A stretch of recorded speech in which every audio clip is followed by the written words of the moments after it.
I do want to touch on this, and I brought it up a few minutes ago here. Matthew Knies. Yeah.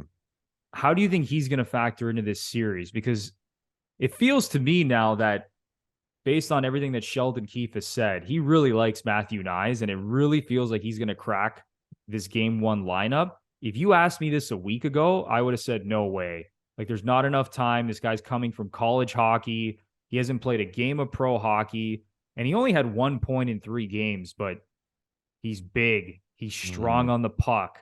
He can move. He makes those little plays. You could see his hockey IQ just based on the 3 games that we watched. He's a good player, man, and it seems like they're going to thrust him right into this, and I really do think he's going to crack the game one lineup. Now, by the time we release this podcast, maybe news is going to come out that Knies won't be in the lineup game one, but how do you see him factoring into this series? I think he has to be in the lineup, Bruno. Like, I saw the debate on Twitter the other day, was him or Lafferty. And who would you put in? I don't know, like Lafferty. I mean, I was pretty critical of Lafferty. I wasn't impressed during his first few games with the Leafs, but I think lately he's looked pretty good. So maybe it's a style thing of what you want, because Lafferty's obviously very scrappy, but Knies is heavy, man. Heavy. And I've made the point all year, if you look at the type of team the Leafs have tried to build this season and the type of team they were looking to have going into the playoffs, they've slowed things down. They're allowing fewer, they're scoring a little fewer goals, but allowing much fewer goals. And then you look at what they did at the deadline.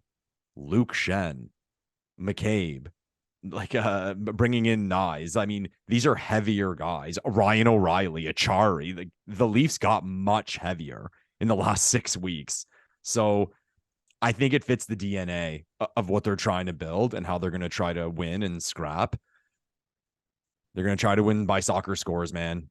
2-1, 3-2, overtime games. And I think that's been the plan all along. So that's why I see a player of Matthew Knies' style being in the lineup. Now, I'm not going to sit here and say I think he'll play every game during the stretch. Who knows? But he's going to get an opportunity. 1,000% he's going to get an opportunity. There's a lot of bodies, as we know, with the Leafs who can slide in. So there might be a matchup thing, or of course injuries can happen. But if I had to bet whether or not he will be in the game one lineup, I would say, yeah, the kid's going to be in. Yeah, I think so too. And again, by the time we release this podcast, who knows? Maybe the Leafs are going to announce, or not announce, but we're going to see their practice lines and what they're thinking heading into game one. And we might be able to decipher who's going to be in the lineup. But I do agree with you, Lepore. I think Lafferty would probably be the odd man out at this point. Like, we know Wayne Simmons isn't going to play. Like, I don't think Zach Aston Reese is coming out of the lineup. Simmons actually, like 15 minutes ago, Simmons was called up by the Leafs, by the way. Oh, God. So whatever that means. I don't know what that means, but. And the thing that makes me laugh the most, Lepore, I've seen this comment so many times on TikTok, on YouTube, on Twitter. The playoffs are different. It's not the same as the regular season. No shit. I think if anyone knows that, it's Leaf fans who have witnessed this firsthand over the last 6 years. How could you pick the Leafs over the Lightning? The regular season and playoffs are 2 different things. No fucking shit. They're 2 different things. But as Lepore mentioned, what do you think the Leafs have done to address this year? They've picked up Ryan O'Reilly, who won a Conn Smythe with the St. Louis Blues. Jake McCabe, who plays a heavy game. Luke Schenn, who will kick the shit out of you if you double cross anyone. Not only will he beat the shit out of you, he leads the NHL in hits. And he's literally out there trying to drill people through the glass. All right, go down the list, man. Even Sam Lafferty, for that matter, right, who might not even crack the lineup. He's fast. He gets into the corners. Like, he's not afraid to throw his weight around. Noel Achari, Matthew Knies, who's 6'3", 200+ pounds. Like, there's big guys on this team, man. This is a team that is not afraid to muck it up. This is a team that has changed its style from past years. I even heard Pierre LeBrun talking on Overdrive, and he said that he talked to Paul Maurice, head coach of the Florida Panthers, and he had mentioned that the Leafs have like completely changed their defensive structure. He's like, when they collapse in the D zone, like, they're a heavy team, man. They are tough to play against. They don't give you a lot in the middle of the ice. He said that they've moved away from their transition attack, not taking as many chances. And you can see it. Like, if you've watched the Leafs all year, they have improved leaps and bounds defensively. They're not giving up as many high danger scoring chances. They're just a lot tighter as a unit, and the structure just looks better.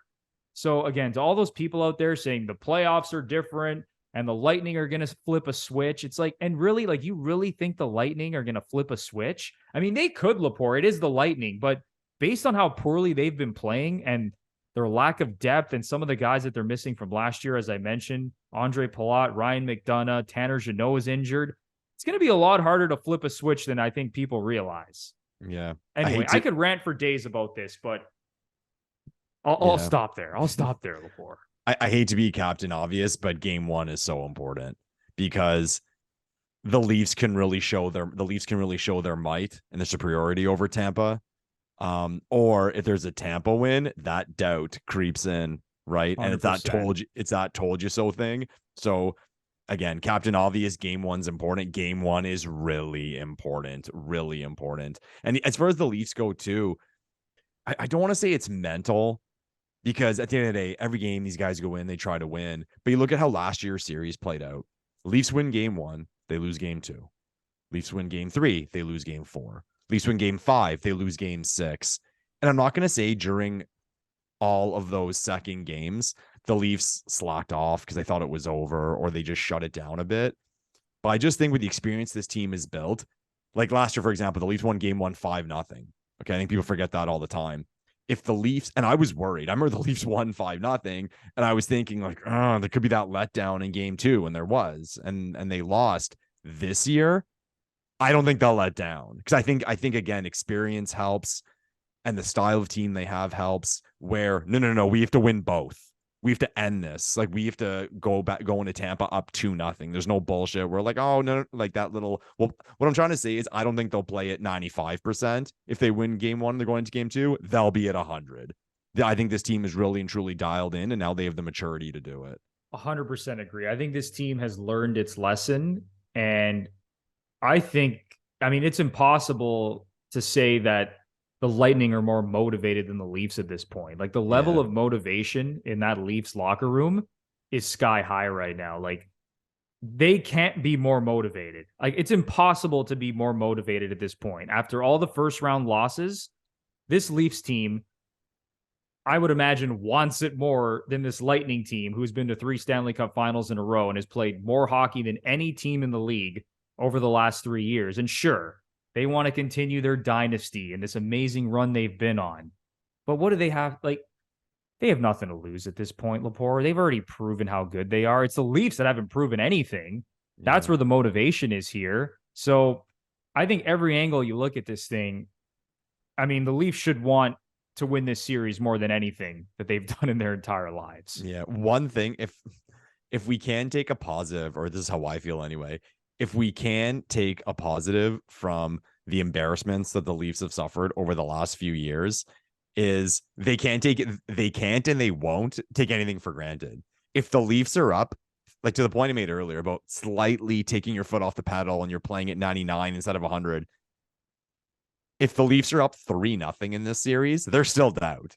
Yeah. Which is a good thing, is my point. Like, no, we have to close this now. People are still going to be scared. Up 3-0. Oh yeah, like we have to close it. I don't care what the stats say of how hard it is for this team to win 4 in a row, but no, we're still at 100. We want to end this because we don't want any doubt. We don't want that fear, those ghosts to come in. We don't want to read the tweets about how it's. I'll even say that seriously, Bruno. The Leafs are up 3-0 in the series, and Tampa wins game 4. Oh man, it right there. There's, oh my God, people are going to be terrified. People are going to be terrified, and then God forbid they lose game 5 and going into Tampa for game 6. Oh my God, I'm telling you. Can you imagine? You go up 3-0. That now it's 3-2. Oh, people are going to be shitting themselves. Yeah, so that's why I think like this team, to the best of their power, will not allow that let off to happen. It's impossible, because I think it's impossible based on what they've suffered in the past. I mean, if you've been slapped in the face this many times, I hope you've learned your lesson. Yeah, it's gotten to a point now where there's no excuse. There are no excuses left, unless Austin Matthews or Mitch Marner tears their ACL or something crazy like that. Barring health, there's no excuse left. They have to get the job done, and it's as simple as that. Yeah. Is there anything else from this series you want to get off your chest, or should we move on I think we beat the crap out of it pretty good, and I can't wait to see how this works out. So we found out how stupid we really are. I can't wait. There's so many people who are saving our comments and are waiting Oh, to come back when the of Leafs lose at course. 7 and blow a 3-1 series lead to Tampa. But that's Yep. not going to happen. I have Leafs in 6. Lepore has Leafs in 5. Let's go.